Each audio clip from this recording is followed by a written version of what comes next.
Welcome to Gary's TV channel. So nandito na naman tayo para silipin naman natin ang estimated salary ng mag-asawa na Marcos TV channel and commander ni Marcos. So ito mga lods pa yung charity vlogger, kaya supportan natin ang kanilang mga channel kagaya ng pag-support natin syempre sa lahat ng mga charity vlogger. Pero syempre mga lods, huwag nyo rin kalimutan na isama sa pag-support ang aking channel.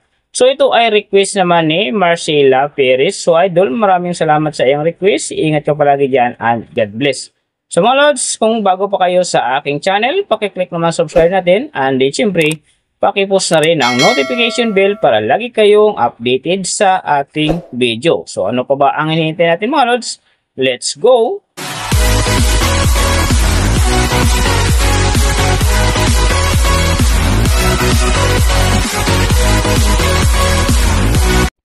So mga lods, unahin natin yung kay commander ni Marcos. So sa ngayon, si commander ni Marcos ay mayroon ng 179,000 na subscriber. And then mayroon na rin siyang upload videos na 1,000. So may total views naman siya ngayon na 26 million. And then yung account niya ginawa ito noong August 7, 2021. So doon naman sa kanyang total grade nakakuha siya ng C+. And then sa kanyang social blade rank naman nasa 506,039. So doon naman sa kanyang subscriber rank nasa 2,117. And then sa kanyang views rank naman nasa 654,256. So doon naman sa kanyang page rank nasa 914. So nakita na natin yung kanyang ranking. Silipin naman natin yung kanyang last 14 days na subscriber, views, and then yung kanyang earning. So sa kanyang subscriber mga lods, may 3 araw ako nakita rito na umangat ng tig 1,000. Simula noong June 4, nakakuha siya ng 1,000. And then nasundan ito ng June 10, nakakuha ulit siya ng 1,000. So yung last, yung June 13, nakakuha siya ng 1,000. Kaya ang kanyang subscriber ngayon nasa 179,000.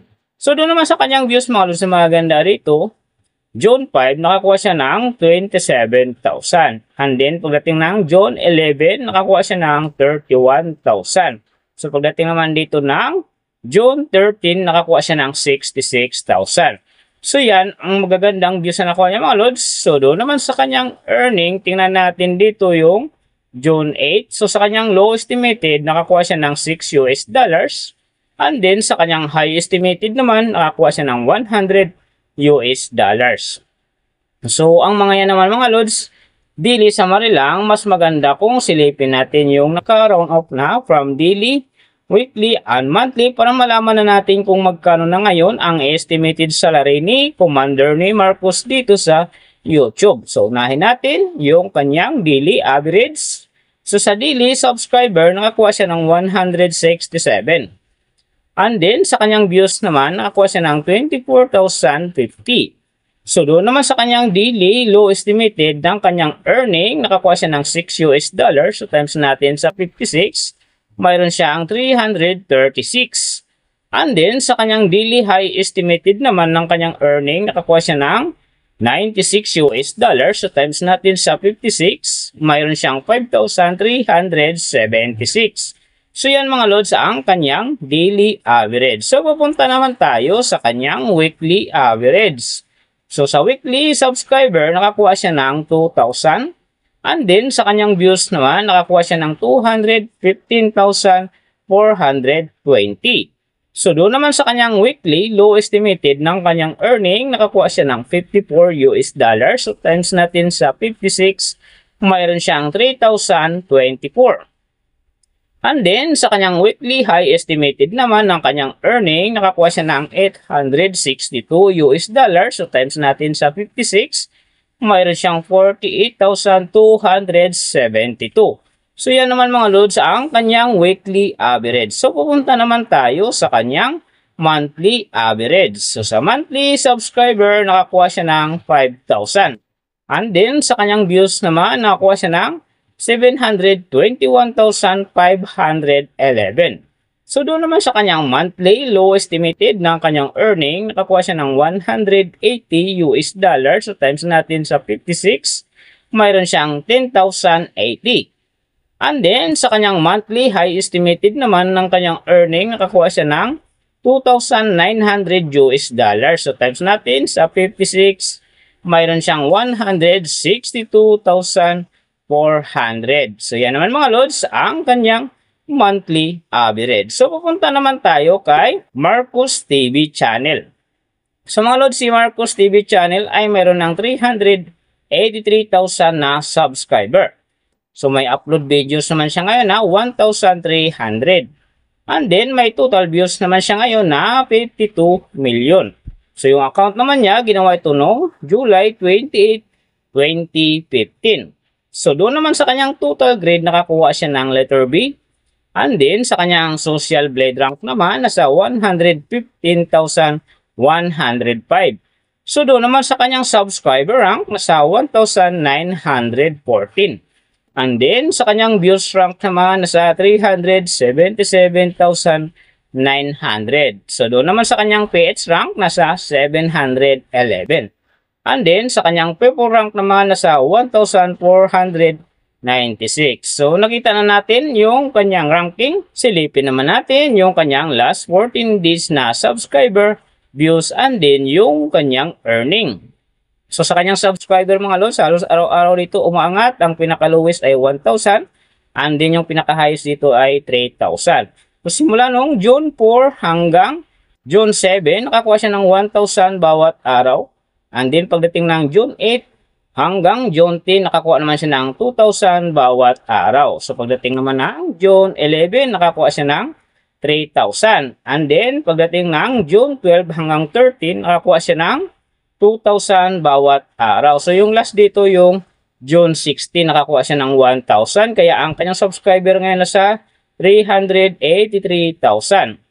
So doon naman sa kanyang views mga lods, yung mga ganda rito, June 6, nakakuha siya ng 284,000. And then pagdating ng June 9, nakakuha siya ng 356,000. So pagdating naman dito ng June 13, nakakuha siya ng 609,000. So yan ang magagandang views na nakuha niya mga lods. So doon naman sa kanyang earning, tingnan natin dito yung June 8. So sa kanyang low estimated, nakakuha siya ng 74 US dollars. And then sa kanyang high estimated naman, nakakuha siya ng 1,200 US dollars. So ang mga yan naman mga lods, daily summary lang, mas maganda kung silipin natin yung naka-round off na from daily, weekly, and monthly para malaman na natin kung magkano na ngayon ang estimated salary ni Marcos TV channel dito sa YouTube. So unahin natin yung kanyang daily average. So sa daily subscriber, nakakuha siya ng 1,300. And then sa kanyang views naman, nakakuha siya ng 238,822. So doon naman sa kanyang daily, low estimated ng kanyang earning, nakakuha siya ng 60 US dollars. So times natin sa 56, mayroon siyang 3,360. And then sa kanyang daily high estimated naman ng kanyang earning, nakakuha siya ng 955 US dollars. So times natin sa 56, mayroon siyang 53,480. So yan mga lods ang kanyang daily average. So pupunta naman tayo sa kanyang weekly average. So sa weekly subscriber, nakakuha siya ng 13,000. And then sa kanyang views naman, nakakuha siya ng 2,400,605. So doon naman sa kanyang weekly, low estimated ng kanyang earning, nakakuha siya ng 600 US dollars. So times natin sa 56, mayroon siyang 33,600. And then, sa kanyang weekly high estimated naman ng kanyang earning, nakakuha siya ng 9,600 US dollars. So, times natin sa 56, mayroon siyang 537,600. So, yan naman mga lods ang kanyang weekly average. So, pupunta naman tayo sa kanyang monthly average. So, sa monthly subscriber, nakakuha siya ng 39,000. And then, sa kanyang views naman, nakakuha siya ng 7,164,646. So doon naman sa kanyang monthly, low estimated ng kanyang earning, nakakuha siya ng 1,800 US dollars. So times natin sa 56, mayroon siyang 100,800. So yan mga lods, punta naman tayo sa kanyang monthly high estimated ng kanyang earning, nakakuha siya ng 29,000 US dollars. So times natin sa 56, mayroon siyang 1,624,000. So yan naman mga lods ang kanyang monthly average. And then yung nababanggit ko rito or nakikita nyo sa pawang, estimated lamang yan, nakabis lang tayo sa Social Blade website. Isang public website yan na kahit sino pwedeng mag-open para malaman kung magkano na ang estimated salary ng ating mga iniidolong YouTuber, vlogger, or influencer. And then mga lods, like ko sinasabi na laging natutupad yung low estimated kasi nga hindi talaga natin kayang i-demand sa ating mga viewers na huwag mag-skip ng ads. Pero pwede pa rin naman yan maging times 2, times 3, or maging times 4 pa yan kapag ang isang vlogger nakapagpa-viral ng kanyang video.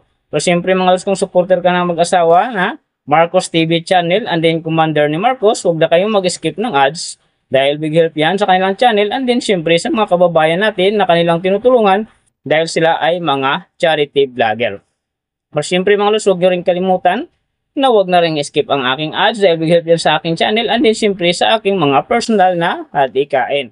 So mga lods, kung nagustuhan nyo ang video na to, pakiclick naman ang subscribe natin and then siyempre pakipost na rin ang notification bell para lagi kayong updated sa ating video.